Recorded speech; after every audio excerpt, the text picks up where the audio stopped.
The Sepulchral Guard haunt the mirrored city of Shadespire, cursed by Nagash to fully appreciate their horror. Led by the Sepulchral Warden, the former Lord Marshal of the city, they fall upon and slay interlopers with an unsettling swiftness. These pitiless geist accompany and are subservient to the sentient blade Terminus on a quest to punish those who have wronged Nagash. There are always four: one to wield the blade, one to sharpen the sword's edge, one to bear the headsman's block, and a scripter to sentence the condemned. Today's Warhammer Underworlds Battle Report will be a game of Rivals format. I'll be playing with the Sepulchral Guard, and Stephen will be playing with the Headsman's Curse. In today's Battle Report, I'll be using the Sepulchral Guard's rival deck along with them. This is a pretty simple deck that bases around sort of the undying nature of the skeleton warriors that make up the Sepulchral Guard. We've got a lot of objectives that do deal with controlling objectives, which is nice, so that will be a main aim of the deck on the table as well. Stephen will then be playing with the Headsman's Curse rival deck as well. Now this does have a plot with it. When you're using the Headsman's Curse, you use the following rules: awaiting execution. If a fighter with condemned counter would ever be given an extra one, they lose the extra one. They can only ever have one at a time. Justice served means if he kills models with condemned counters, he then gains one. Well executed as well means he can also gain condemned counters for killing enemy models that are adjacent to his fighters if the attack action was supported or if that fighter was a large fighter. Objective cards and power cards all listed down here below as well. Alright, and so we are all deployed for the Sepulchral Guard. I've got the Warden at the back. We have the Prince of Dust, the Champion, and the Harvester. We then have the Inevitable Petitioner, the Zealous Petitioner, and the Rising Petitioner for the front lines. For the Ghosty Boys, we have your Block, we have the Sharpener of the Blade, we have the Wielder of the Blade, and the Scripter, the person who is going to tell who is doing the naughty things, who is naughty and who is nice.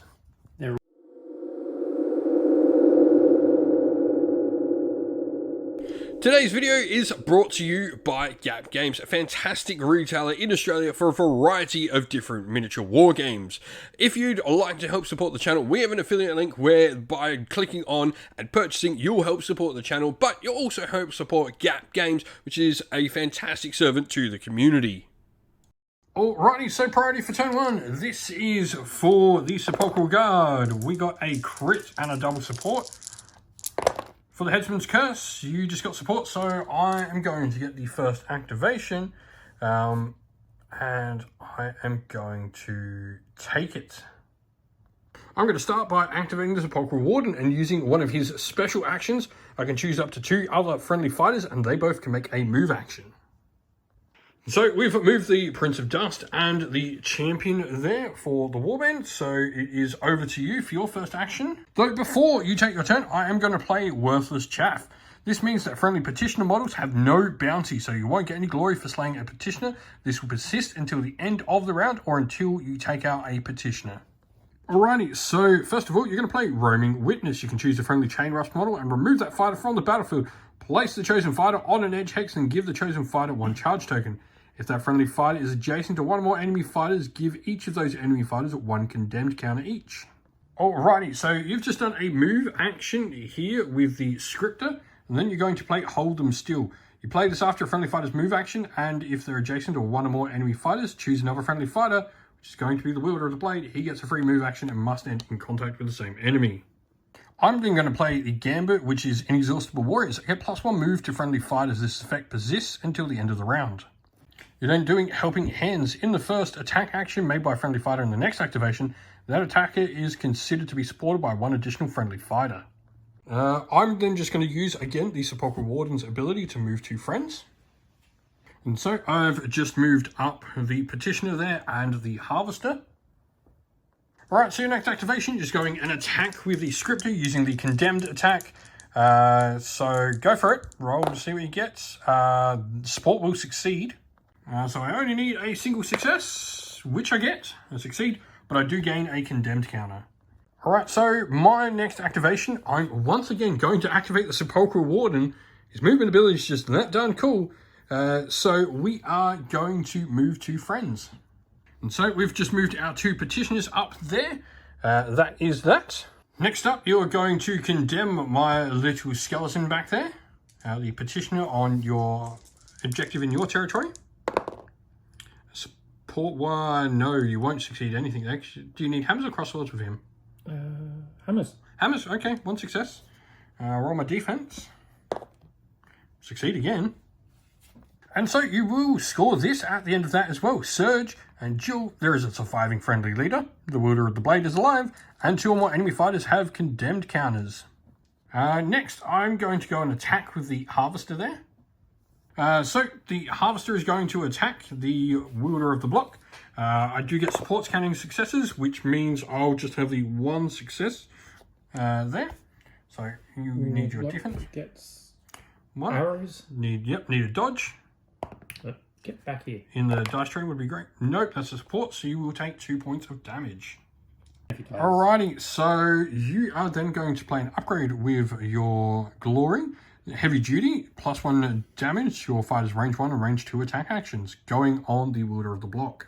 Alright, wielder of the block will then attack the harvester. So we roll to see what you get. I need hammers. In hammers, you got 1. I need dodge on defense. I do not get that. So damage. Damage 2 normally, but it does get a bonus point of damage, so you do take out the harvester there.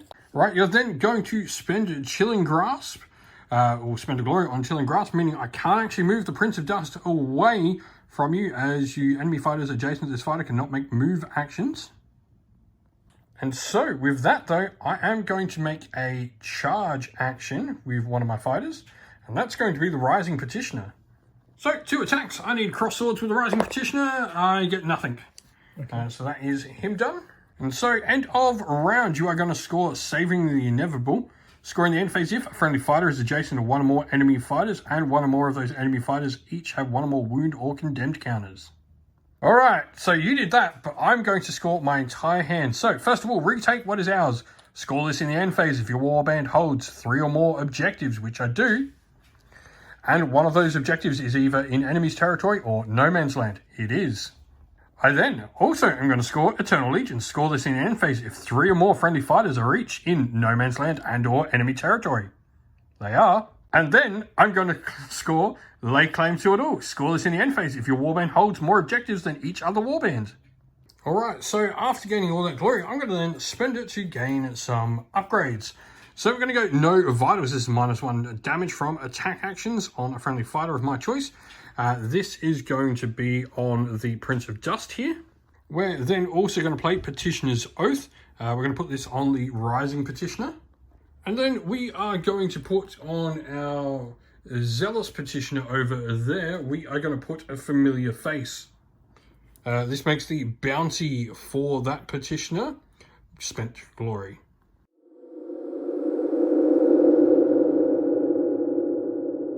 Right, so rolling to see who gets priority for turn 2. I got a triple crit, so you're going to need something big here. And that is not that. So I am going to take the turn. And so I am going to, first of all, use the Sepulchral Warden to bring back a fighter. I can choose a friendly fighter that's out of action, place that chosen fighter on an empty starting hex over here, the Harvester, and then I bring him back with the raise counter. As soon as he gains that raise counter, he also inspires. Right, so doing a charge with the scripter, but then doing your condemned attack at the champion. It's double crit. Champion has just a single, so there's not much I can do about this. Nope, nothing. Right, so after you do that, you're then going to go Cackling Nightmare. Reaction after an activation step in which this fighter made 1 or more range 3+ attack actions, you can make another one. Alright, so making an attack this time into the Prince of Dust. 2 hammers. Prince of Dust only has 1, so he does need to have a crit. That succeeds, but doesn't stop your attack going through. Alright, so Condemned Step Forward is going to be played by you next. You're going to flip my 2 characters around here, and because they're both enemy characters, they'll both be given a Condemned counter. The champion already has 1, so he discards 1, and then I gain 1 on Sepulchral Warden. I will score this after your activation step, because it's a surge. Your warband holds 2 or more objectives, and those objectives are value totals 6 or more, 5 and 2. Alrighty, so you've got nothing else you want to play. I am going to play, first of all, an upgrade here called the Warden's Command.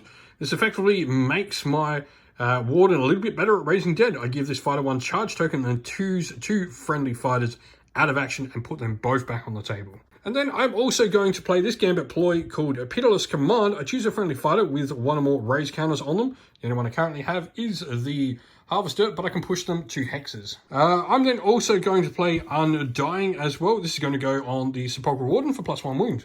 Alright, so the Sepulchral Warden has made a charge super action to the Wielder of the Blade. We are going to get 2 hammers, which is 2 successes against your Wielder of the Blade.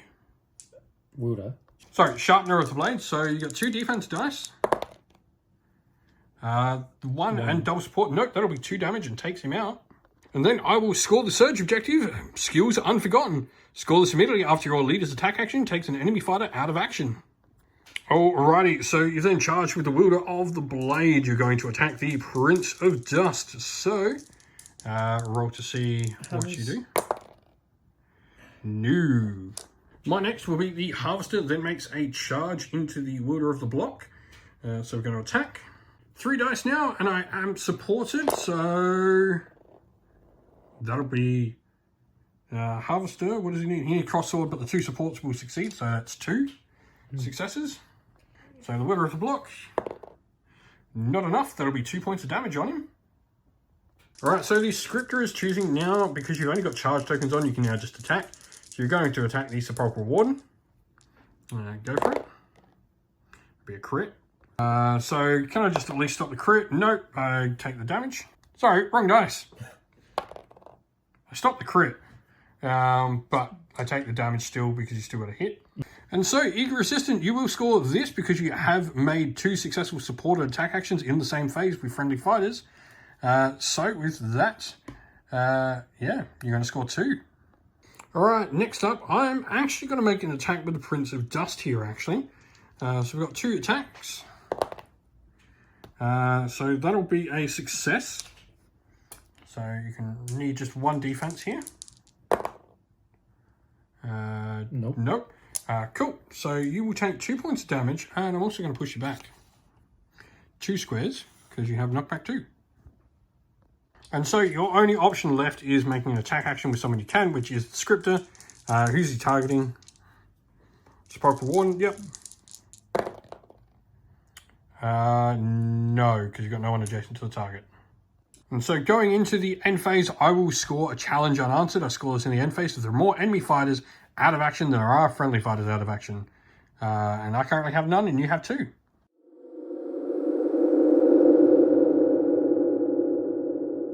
Today's video is brought to you by Baron of Dice, a premium wargaming dice that make your table come alive.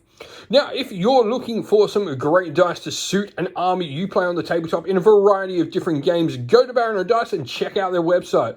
You can also use our discount code down in the video's description, which will help support the channel, but also nab you a cheap little discount.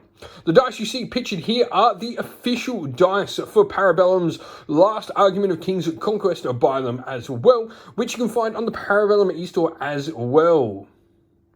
Alrighty, so we're going into round 3. It is 12-5 in favour of the Sepulchral Guard.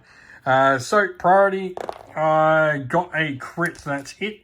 So you need a crit plus something to beat me. You got a crit and support, so you will get the turn. Alright, so the Wielder of the Blade is going for a charge. You're attacking the champion. So roll to see what you can do. Cross swords, nothing. Ouch. That is not going to be fine. My turn. Alrighty, so you're then going to play You Must Serve, so you can bring back one of your friendly chain rafts on a starting hex, which you do. Alright, I'm then going to do Terrifying Screams. I choose an enemy fighter within 2 hex of 1 more friendly fighters.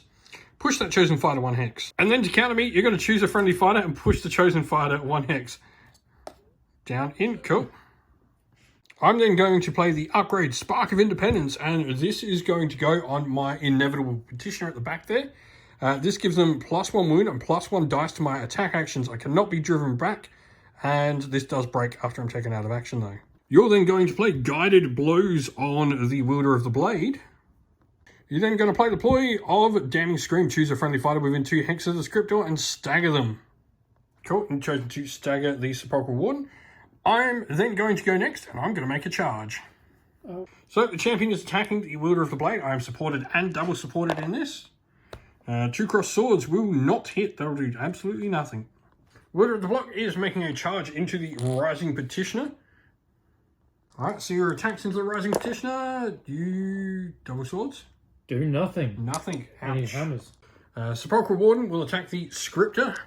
Stop saying nasty things. That will, on Sepulchral Warden, be a success.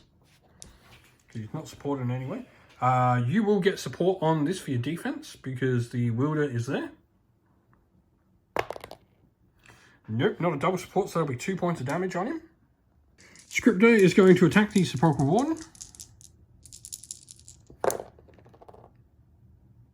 That'll be some form of hit. 2 normal hits. Yep, Sepulchral Warden has 1 defense, so I need a crit. Nope, take the damage. I'm then just going to make a move with the Harvester. Alright, so making a charge now with the Scriptor. Going into Sepulchral Warden. That'll be a double crit. There's nothing I can do to stop that. So Sepulchral Warden takes another. He's on 3 out of 5. I'm then going to do a charge with the Harvester. So Harvester comes in. We are supported by the Sepulchral Warden. So that will be just a single success. Just because of the support. So defense. Arrows. No. Nope. That'll be 2 points of damage. So I'll get the point for killing, but I'll also get Grave Reprisal. A friendly fighter's attack action takes an enemy fighter out of action, and I have 1 or more raise counters on said enemy friendly fighter. And then your last action, do you have one thing? You know what? Can you kill the Sepulchral Warden? I mean, it's the last thing you can do to get a little bit of vengeance. Because I don't think you're scoring like the 15 points you need at the moment. So. Got 1 hit. Got 1. Alright, I've only got 1 defense with the Sepulchral Warden. He got the crit. End of the game. Yeah. And so it is the end of the game. It is 14-5 in favour of the Sepulchral Guard. And that's the end of the video. We hope you all enjoyed it. If you did, please don't forget to leave a like and subscribe to the channel, and also drop a comment down below letting us know what you thought about the video. If you'd like to come chat more with me and other members of our fine little community here at Sinful Gaming, we have a Discord server linked down in the video's description. Also linked down in the video's description are the best ways to help support the channel. You can use one of our affiliate links to Gap Games or Element Games if you're in Australia or the United Kingdom, or you can subscribe to our YouTube members or Patreon, or grab some merch from our merch stores on Teespring or Ko-fi. All the best ways to help support the channel.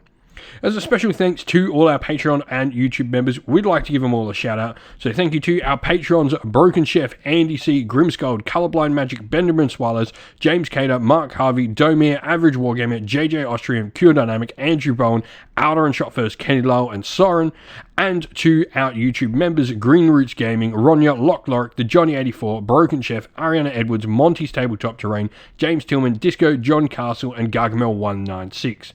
Thank you all once again for watching. Like, subscribe, comment down below. Stay safe everyone, stay well, and most of all, keep fighting that war against the grey. Ciao for now.